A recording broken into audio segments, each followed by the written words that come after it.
नमस्कार। Workers unity के खास बातचीत में आपका स्वागत है। आज हम रामनगर हैं जहां पे किसान महापंचायत का आयोजन किया गया है।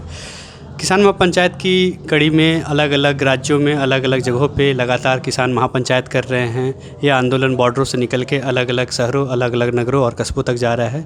इस आंदोलन को आज की महापंचायत को संबोधित करने के लिए कीर्ति किसान यूनियन के नेता राजेंद्र सिंह दीप सिंह वाला आज उपस्थित थे, जो एक मुख्य वक्ता के तौर पे यहाँ उपस्थित थे।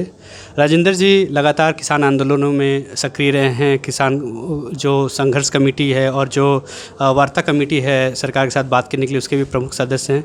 राजेंद्र जी, आपका स्वागत है बात करने के लिए। शुक्रिया जी। 3 महीने हो गए हैं इस आंदोलन को। लगातार बातचीत 22 जनवरी को लास्ट बातचीत हुई थी।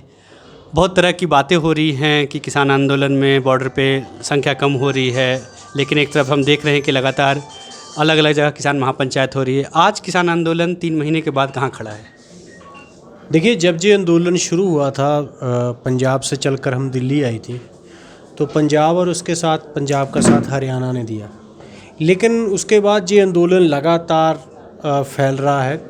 जो बीजेपी सरकार ये कहती कि सिर्फ एक राज्य का आंदोलन है, तो आज उत्तराखंड के इस क्षेत्र में जो महापंचायत हुई है, ये इस बात की का सबूत है कि ये आंदोलन देश के सभी क्षेत्रों में फैल रहा है और आंदोलन अभी और फैलेगा, क्योंकि जैसे जैसे लोगों को पता चल रहा है कि जो एसेंशियल कमोडिटी एक्ट है, जो सिर्फ किसानों के ख़िलाफ़ नहीं, इस देश के करोड़ों लोगों को भूखा मारने के लिए है और अब रोटी का बिजनेस करने के लिए वो अबानी, अडानी और सभी कॉरपोरेट को आगे ला रहे हैं।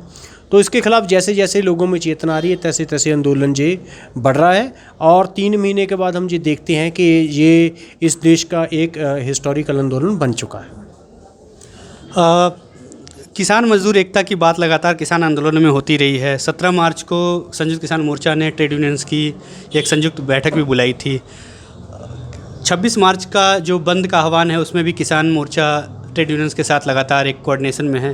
क्या लग रहा है कि अगर इस आंदोलन को एक नई ऊंचाई पे पहुंचाना है, तो ट्रेड यूनियन, मजदूर आंदोलन और जो अलग अलग तबके के जो संघर्षरत साथी हैं, उनका हम साथ लेने के लिए किसान आंदोलन क्या कर रहा है? देखिए, सभी का हम साथ लेने के लिए एक तो हमने 17 तारीख को जो बड़ी बैठक की है और इसके लिए हम जो महापंचायत है वो कर रहे हैं। अलग अलग क्षेत्रों में सभी संगठनों के साथ बैठकें कर रहे हैं और लगातार इस बात का प्रचार प्रोपेगेंडा कर रहे हैं कि ये सिर्फ किसान आंदोलन नहीं है और सिर्फ किसानों का आंदोलन नहीं है।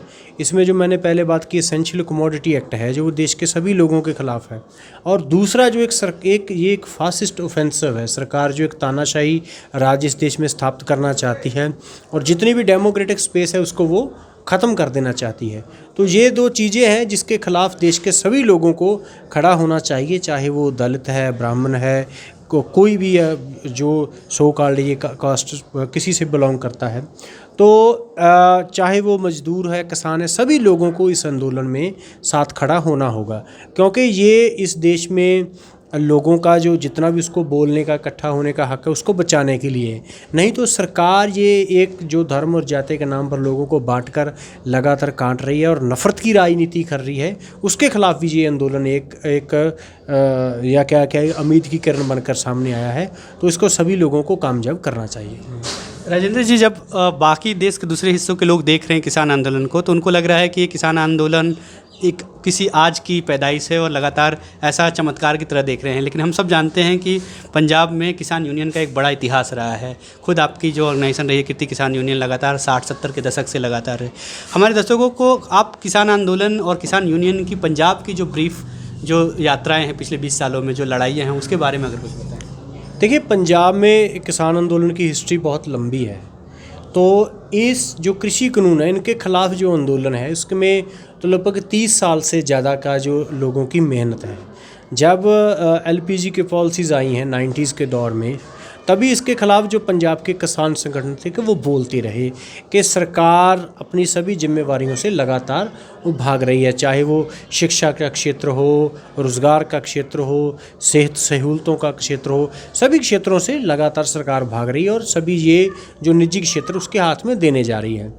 और इसी तरह जो हमारे अनाज की सरकारी खरीद थी, उसमें भी ये 2005 से सरकार कोशिश कर रही है कि इससे बाहर निकला जाए। इसमें जो 2001 में शंकरलाल गुरु की रिपोर्ट है जो कहते हैं कि एमएसपी ख़त्म कर देना चाहिए और जो एसेंशियल कमोडिटी एक्ट है उसे ख़त्म कर देना चाहिए, कॉन्ट्रैक्ट फार्मिंग को लीगलाइज करना चाहिए, तो प्राइवेट मंडी को बढ़ावा देना चाहिए। जो पिछले 20 साल से लगातार चल रहा है और जब जब ये रिपोर्ट्स ये पॉलिसीज़ आती रही तो इसके खिलाफ सबसे ज़्यादा प्रोपेगेंडा पंजाब के किसान संगठन करते रहे। और पंजाब में देखिए कि बरनाला क्षेत्र में एक ट्राइडेंट ग्रुप ने 3 गांव की एक जो ज़मीन थी वो किसानों से ली और उसके बाद पंजाब में उसके खिलाफ जो आंदोलन हुआ, उस आंदोलन में किसान ज़मीन तो नहीं बचा पाए, लेकिन उस आंदोलन ने पंजाब के किसानों के मन में ये बात घर कर गई कि अगर ज़मीन कहीं भी लेने आए कंपनी तो उनको ज़मीन नहीं देनी है, उसके खिलाफ डट के खड़ना है। तो ट्राइडेंट के बाद कहीं भी कोई भी कंपनी किसानों से ज़मीन उनकी इच्छा के खिलाफ नहीं ले पाई, जहाँ जहाँ भी उन्होंने आंदोलन किया। तो इसी तरह पंजाब में जो किसानों को एक सब्सिडी पे जो खेती के लिए बिजली मिलती है वो पिछले 20 साल से लगातार चल रही है। अलग अलग सरकारों ने इसे छीनने की कोशिश की है, वो नहीं छीन पाए। अलग अलग समय सरकारों ने अनाज की सरकारी खरीद बंद करने की कोशिश की है लेकिन वो बंद नहीं कर पाए।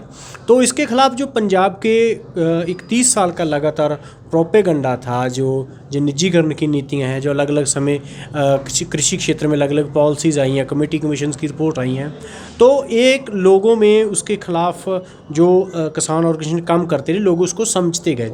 और जब ये तीनों कृषि कानून आए जिसमें बहुत साफ था कि किसानों की ज़मीन जा सकती है, तो पंजाब के लोग समझे कि जे 90 से जब से ये जो बात बोल रहे हैं वो ठीक हो रही है। अगर ये बोलते हैं कि आपकी शिक्षा चली जाएगी, स्कूल कॉलेज बंद हो रहे हैं, अगर इन्होंने बोला कि आपकी जो हेल्थ फैसिलिटीज़ है वो चली जाएंगी, तो पंजाब गांव की डिस्पेंसरीज हॉस्पिटल वो बंद हो रहे हैं। अब अगर ये बोलते हैं ना आपकी ज़मीन चली जाएगी, तो ज़मीन सच में चली जाएगी, क्योंकि जो बात बोल रहे हैं 30 साल से वो ठीक बोल रहे हैं। तो वो एक लंबे समय का जो प्रोपेगेंडा था उसको रिस्पॉन्ड किया लोगों ने और इसी वजह से इतना बड़ा आंदोलन जो बन पाया और लोग दिल्ली की तरफ चल पड़े। इस कानून में जो एसेंशियल कमोडिटीज़ एक्ट जो आपने अपने मन से भी बात बोली, अभी भी बात बोले, उसके साथ साथ पब्लिक डिस्ट्रीब्यूशन सिस्टम भी एक शहरी गरीबों के लिए एक बहुत बड़ी बात है। क्या ऐसा लग रहा है कि एसेंशियल कमोडिटीज़ एक्ट एक ऐसा बात है जिसको शहरी मध्य वर्ग, शहरी खासकर मजदूरों को भी ज़रूर पहुँचाना जाना चाहिए? हाँ, बिल्कुल एक इस तरह की बात है जिसको सभी लोगों को समझना होगा। देखिए, शांता कुमारन जो बीजेपी के लीडर थे, जो हिमाचल के सीएम भी थे, जिन्होंने 2014 में ये रिपोर्ट दी कि एफसीआई को अनबंडलिंग कर देना चाहिए, उसमें उन्होंने साफ लिखा है कि जो 67% देश की आबादी जो सस्ते अनाज पर निर्भर करती है, वो पीडीएस पर निर्भर करती है, उसको 67% से कम करके 40% पर लाना चाहिए। अगर हम परसेंटेज को गिनती में कन्वर्ट करें तो ये 30 करोड़ से ऊपर 30-35 करोड़ लोग बनते हैं। कितने लोगों को सस्ता राशन नहीं देना चाहिए? अगर सस्ता राशन नहीं देना है तो किसान का अनाज भी नहीं खरीदना है। तो ये बात साफ है। अब भी जो सरकार ये लेकर आई है कि एसेंशियल कमोडिटी एक्ट की जो अमेंडमेंट है 2020 की, कि जो पेरिशेबल गुड्स की कीमत अगर 100% बढ़ेगी, सरकार तब उसे महंगाई मानेगी। नॉन पेरिशेबल गुड्स की अगर कीमत है वो 50% बढ़ेगी, सरकार तब उसे महंगाई मानेगी। तो इससे क्या है कि इससे महंगाई बहुत ज़्यादा बढ़ जाएगी। अगर प्याज की कीमत 60 से 120 होगी, सरकार तब महंगाई मानेगी। तो ये अगर इतनी महंगाई बढ़ेगी तो ये सिर्फ किसानों के ख़िलाफ़ तो नहीं है, या सिर्फ ये मज़दूरों के ख़िलाफ़ तो नहीं है, ये सभी उन लोगों के ख़िलाफ़ है जो रोटी खाते हैं। तो रोटी तो सभी खाते हैं, इसलिए ये सभी लोगों की लड़ाई है। इस बात को सभी लोगों तक पहुंचाना होगा और जितना पहुंचाएंगे उतना ही ये आंदोलन मजबूत होगा।